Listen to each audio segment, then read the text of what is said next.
Hi there guys, this is Nikhil from Greedy Tech and these are 17 awesome and unique features of LeTV 1S. So guys, let's get started. So guys, as this title is about the awesome features or amazing features of LeTV 1S or LaTV 1S, I am going to stay on the positive side of the stuff. And if you really want to know the negative stuff about the phone, do check out my reasons not to buy or 15 things that you need to know about LaTV La 1S. So guys, just for the convenience, I am going to call it 1S from now on. So guys, the first thing is the infrared blaster. So we have the infrared blaster over here and we get an app called as Remote Control by LaTV to use the infrared blaster. This is how the app looks. It has an entire tab for the LeTV that they sell. And in the other devices, we can configure our other remotes. So we can control a television, air conditioner or a projector. So we can control a television or an air conditioner or a projector or use the remote as a universal remote.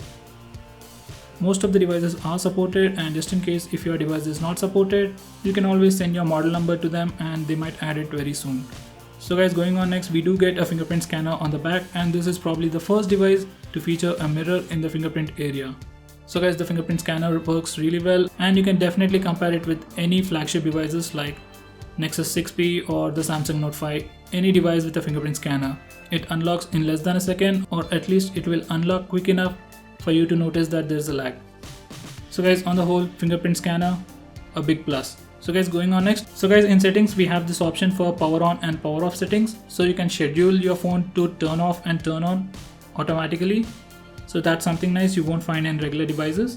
Going on next, in the settings, we have something called as app management, just like apps in other Android devices. But here's the cool part. We have something called as default apps. So in this single menu, we can choose all our default apps. So if you want to choose a default launcher, you just come here, select the default launcher. If you want to change your default music player, you can do it right from here. You want to change your default gallery app, you can do the same from here. So guys, this is definitely a feature I really miss in all the Android devices, I guess except the Honor and MIUI devices apart from this device. So guys, this is really an amazing feature, at least according to me. So guys, next we have something called as app settings. So this is the tab, and these are the settings for all the stock apps that this phone has to offer. So we don't need to open individual apps to access those settings. We can access all the settings of those apps right from here. You want to change a setting from gallery, just come here, select gallery, and you can change few settings. You want to change your call settings, you can do the same from here. So you don't need to open the phone dialer to access the settings. So that's something really nice. So guys, moving on. So guys, if we go to settings once again, in the battery assistant, we have 3 modes. Starting off with smart power saving. So once the smart power saving is enabled, it will dynamically control the vibrations and the network. So you have these 3 power saving modes. Once the smart power saving mode is enabled, it will dynamically change or control your vibration and network sync status based on different scenarios. So everything is dynamic, so you don't need to manually configure all those stuff. Next we have super power saving, which reduces the dynamic visual effects and network access. It is like your normal power saving mode on your Nexus based devices, which will simply restrict background data usage. Next we have something called as ultra long standby time. So only your basic apps like calling and messaging are kept on while other network is completely disabled. So in this mode you can definitely expect longer battery life, but the description says that it will disable complete network activity. But even when this mode is enabled, you can use all your network based apps like Facebook, WhatsApp, YouTube. So I have used this device for a long time in this mode and the battery life was really amazing. And I didn't really feel any difference in performance or my day-to-day usage. So guys, normally you won't be able to change this power saving mode. To change this power saving mode, you need to enable the battery assistant first and then you can change the power saving mode. So it is that simple. And you also have the option to enable it automatically based on battery levels. So I usually select 20%. So guys, going on next, in accessibility we have the feature or we have the option for pocket dial protection. Once this option is enabled, it will prevent accidental phone dials while your device is in your pocket. It will obviously use proximity sensor to find out if your device is in your pocket. So guys, we also have something called as left-handed mode. By default, the right capacitive button is for the back button. This is the home button. This is the recent button.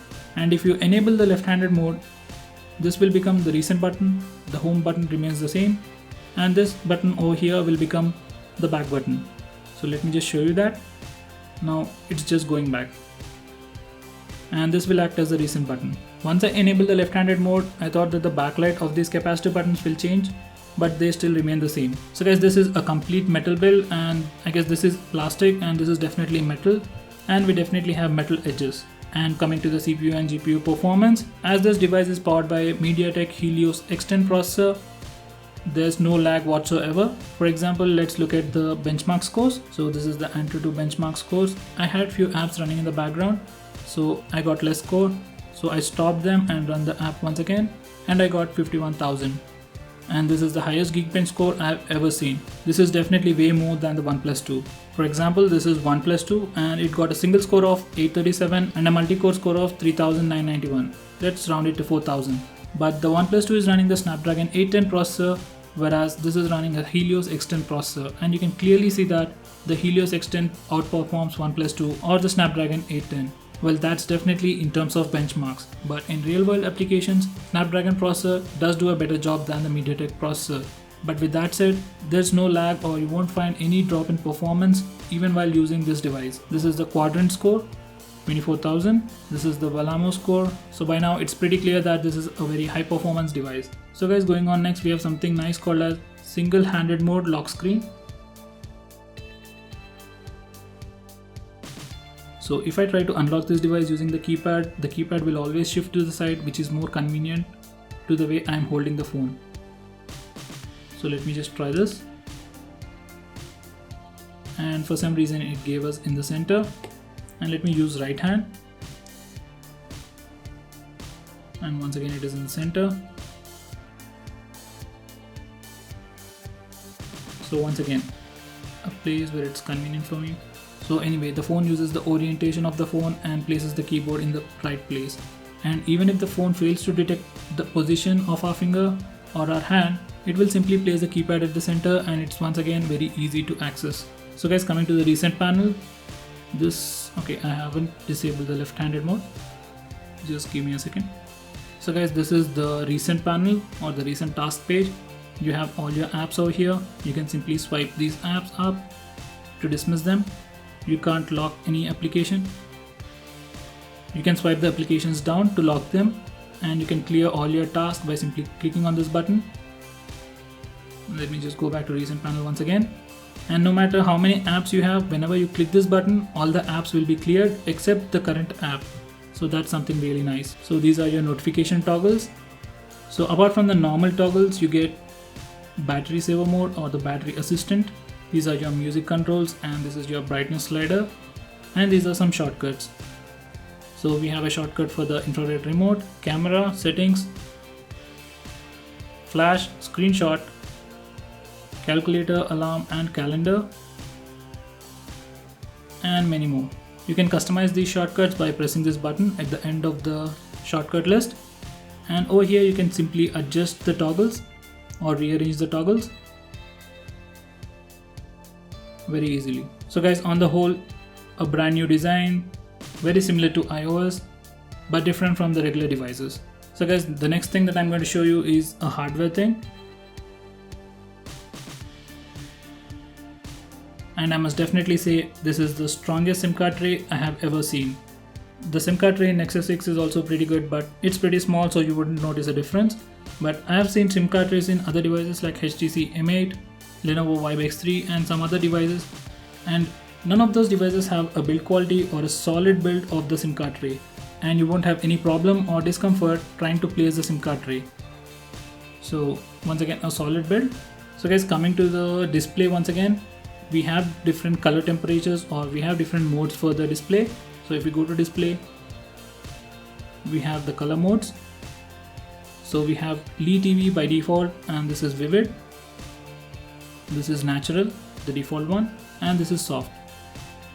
So you can choose whatever color mode you like. I usually prefer natural for normal use, soft at night time. So guys, the next thing is the option to increase the font size and even scale the view.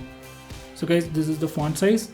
So you have the small, normal and large, and apart from that we have the scale view. So this is the standard view and how the contacts page looks, and this is the zoomed page. If any elderly person is using this phone, you can enable this zoom mode and they will have much more pleasant experience using this device. It will scale every aspect of the phone, even the notification area gets scaled up. So that's something really nice. And by the way, whenever you try to scale it, just select the zoom button, and when you press this OK button, it will reboot your device. Just do note that. So guys, according to Lee TV, the manufacturing cost of this device 16,000 rupees or around $250.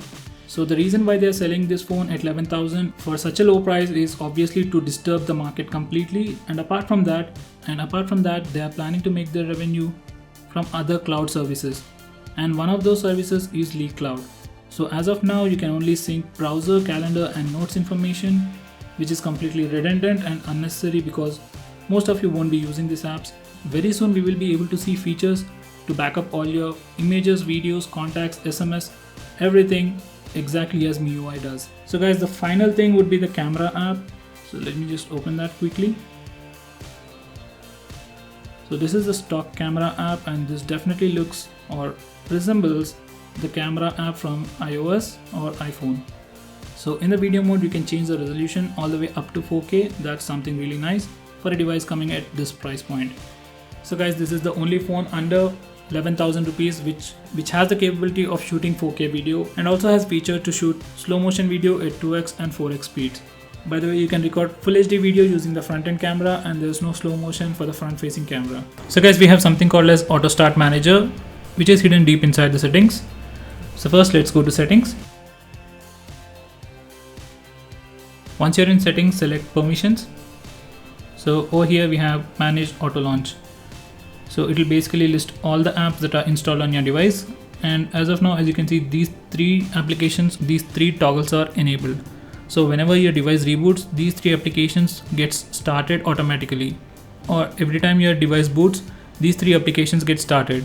So if you have apps like Facebook and WhatsApp, then you need to enable the toggles for those apps. Otherwise, every time you reboot your device, you won't receive any WhatsApp messages or Facebook notifications until you open them at least once. So guys, going on next, this is the only device to which you can apply a live wallpaper to your lock screen.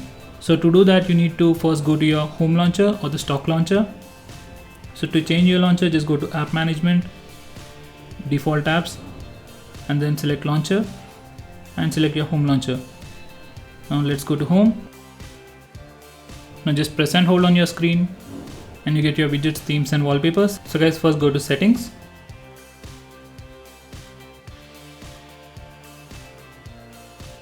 Once you are in settings, select system wallpaper. Scroll down a little and select live wallpaper. Now let me just select that and set as wallpaper. Now I'm going to set this wallpaper or live wallpaper as my lock screen wallpaper and desktop wallpaper. So if I go to home screen, I can see the wallpaper now, live wallpaper. And this is the lock screen, and as you can see, it is a live wallpaper. So that's it guys, thanks for watching this video. I hope you found this video to be helpful. If you like this video, give me a thumbs up and share it with your friends, and subscribe to my channel to see more videos just like this.